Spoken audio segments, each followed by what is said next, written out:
Hi, Steve here at the SJCOE Fab Lab, and we're looking at coding in AppScript. In fact, we're going to make it even easier than coding in AppScript because we're going to use a language that I wrote using Blockly called Teacher Blocks. It's going to look a lot like if you've worked with your students on Hour of Code or Scratch because they also use the same library. Now, the idea for this lesson comes from an assignment that we recently had. We were engineering our own robots remotely using a servo motor and a circuit board called a Pi badge.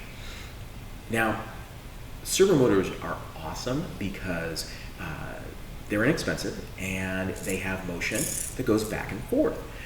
So you can build something that moves. The thing is, though, you need to wire it correctly and program it correctly, and it's got these 3 different colored wires. It's not easy. And it's definitely the type of thing that you might want to hear more than once. So I added into my students' interactive notebook a video explaining how to wire and program a servo so they could get to it when they needed it.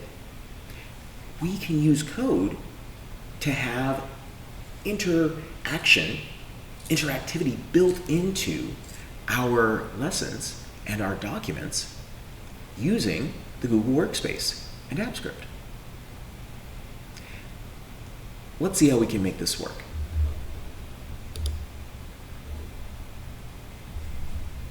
Now, there's a doc. I'm going to go to the Teacher Blocks website, which there should be a link with this video to it. And what I'm going to choose is a block that says to make a YouTube pop-up. We can make pop-ups and sidebars show up right in our doc.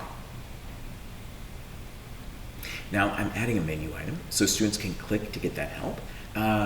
For instance, if I were inside of a Google Sheet, I could code that to show up on its own depending on what data students entered.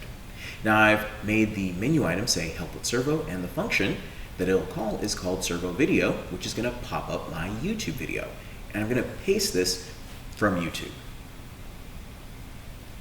When I hit generate JavaScript, notice there's my code. And I'm going to copy that and paste it right in to the editor. I'm going to hit run. And because it's added an extra functionality, it's asking for authorization.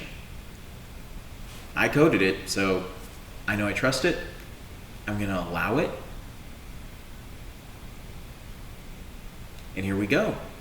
I have an extra menu item, and it's going to bring up that video to help my students out when they need that help.